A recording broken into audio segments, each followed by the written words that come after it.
माननीय अखिलेश यादव जी का जन्मदिन है।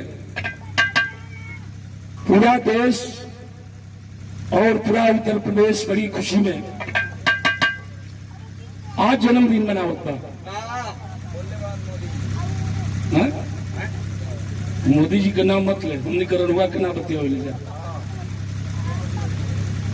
उनके नाम तो वही निकल ना ना कान पकड़ लो, मेरी सब भड़कल बा। बड़ा रच के माता बनी गावेली।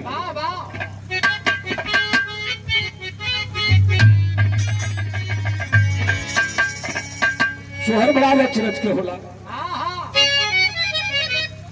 प्रधान जी मोबाइल छोड़ा।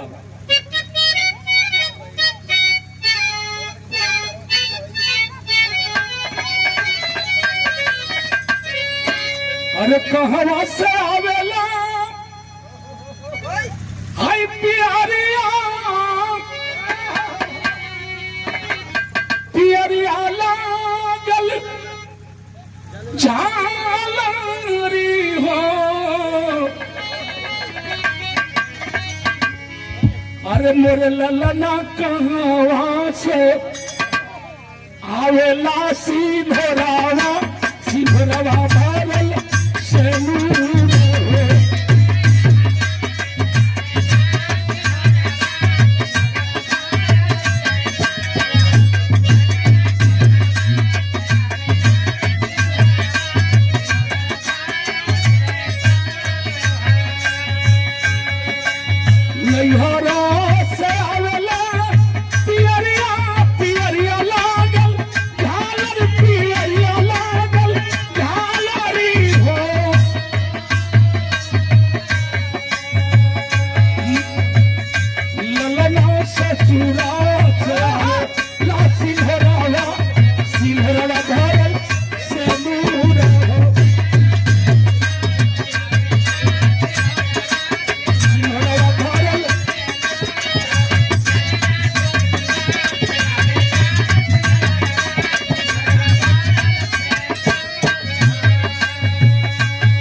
हमारे नेता रहे धरती पुत्र माननीय मुलायम सिंह यादव जी, उनके चरणों में हम श्रद्धासुमन करते हैं। हम लोगों के बीच नहीं रहे, अगर नेता की उपाधि मिली तो ऐसे नेता की उपाधि मिली जिनको धरती पुत्र माननीय मुलायम सिंह यादव कहा गया, और मुलायम सिंह यादव जी को नेता की उपाधि मिली, यानी सुभाष चंद्र बोस को नेता की उपाधि मिली और किसी को नेता की उपाधि नहीं मिली। जन्म हुआ का मुलायम के ललाना भवनवा दूलदार भवनवा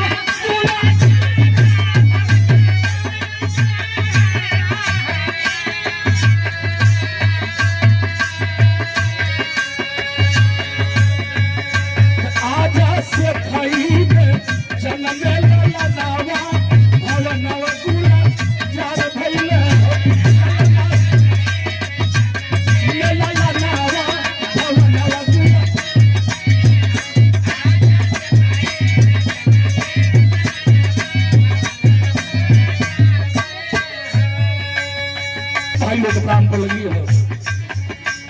पढ़ी लिखी भइले जवानवा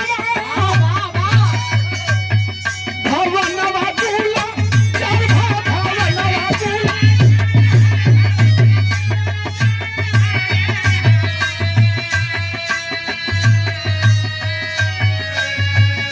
हे यूपी के सीएम भवनवा भवनवा दूला चर भइले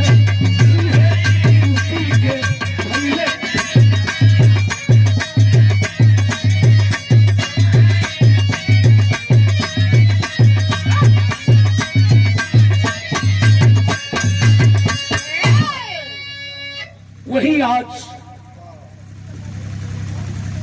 धरती पुत्र माननीय मुलायम सिंह यादव जी के सुपुत्र माननीय अखिलेश यादव जी हमारे उत्तर प्रदेश के मुख्यमंत्री हुए।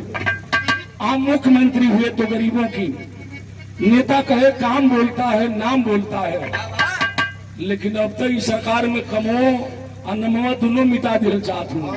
खाली मुत बोलता खाली तू वहीं पर बढ़े। तो ऐसे हमारे आखिरी लाइन हो मास्टर बता,